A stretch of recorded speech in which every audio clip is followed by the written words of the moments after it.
What's up everyone, John from ARTV. It's time for a review of the third studio album by Adam Lambert, the American Idol finalist. He's gone on to perform and kill it with Queen plus Adam Lambert and tours over the past few years. This new album is titled The Original High. I really love the majority of his debut album, For Your Entertainment, because it had a certain spunk and attitude about it that was just so glamorous and so over the top in spots that I could not say no. It's a blast to listen to, really, even on the slower tracks on the album, all the way from If I Had You to What Do You Want From Me, Surefire Winners, and hell, especially the fan-fucking-tastic music again. They all just showed off how great the pipes on this guy were, that he was actually talented, not just something that we saw on American Idol we're never going to see again. He kind of drops off the face of the earth. And it debuted and peaked, I believe, at number 3 on the Billboard Hot 100, and he got a number 1 album with his album Trespassing in 2012. Sadly, I've watched him go from great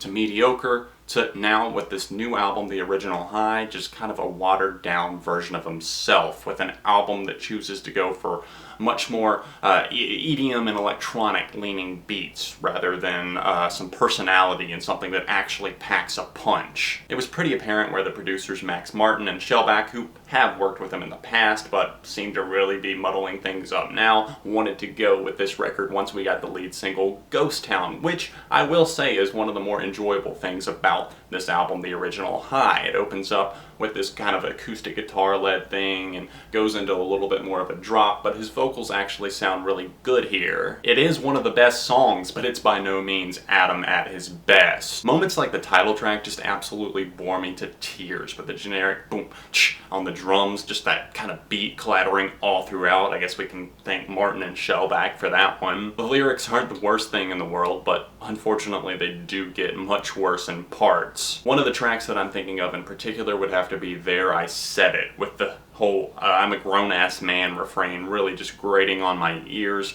I do, however, like the delicately crafted instrumental. It's something that I thought was a nice touch, and the song definitely had a lot of potential, but it just didn't pan out well in the long run. On the other hand, we've got a great track, Lucy, featuring the one and only Brian May of the band Queen, who he's been working with for the past few years, touring with them, and I think that this is a song that blends genres quite well, something I would have liked to have seen more of on this album, because that debut album, For Your Entertainment, showed how great Adam's voice sounds when it's paired with a guitar. The guitar cuts its way in and does add a lot of personality to this track, but I feel like the guitar solo is there just for the sake that it was like, hey, we got Brian May on a feature, we have to pretty much have a guitar solo. However, it is easy to label this one, along with Evil in the Night, as standouts here on the record, as they capture what Lambert knows and does best. The guitar on Evil reminds me a lot of 2007-esque Maroon 5, and I think that that's definitely a good thing, those vibes that they kind of had going on at that time.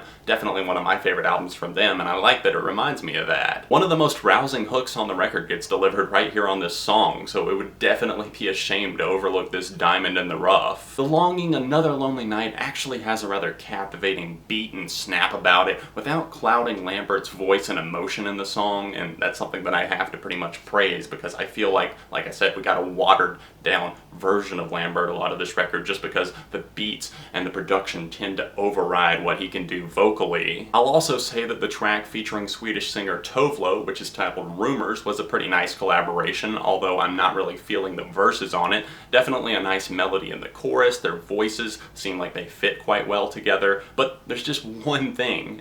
Am I the only one that's hearing the similarities to this track and the 2008 smash Lollipop by Lil Wayne and Static Major? The last few songs on the album unfortunately fail to stitch things together, kind of settling to sink into this muddled radio pop territory. Things I Didn't Say is probably the biggest offender there, and okay, this is how I'm gonna explain it, okay? You know, whenever you buy something and it says it's made up of all these other recycled products and they were used to make whatever it is you're using? Well, that's kind of what it feels like here with this track. It's like it took a lot of other elements, borrowed it from other genres and stuff, and just kind of mashed it together to make a product that doesn't sound like anything good to me. Gotta touch briefly on The Light, because how clunky does that beat sound? It's a weird blend of disco, synth pop, and EDM, and it just does not work. Plus that cringeworthy Rage Against the Machine reference. Please, just Just no.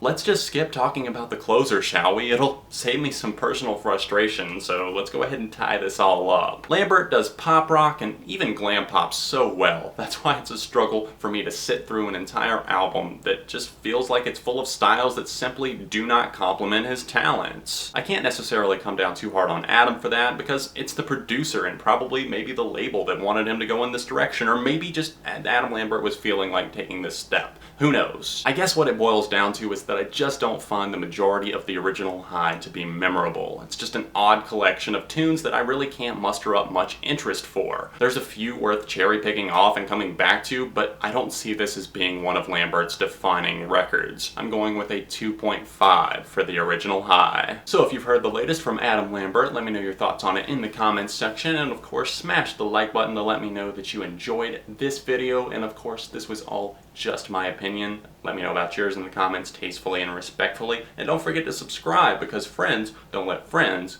go unsubscribed. Thanks so much for watching. If there's other albums you'd like to see me tackle, let me know about them in the comments section down below, and I will see you very soon right here on ARTV.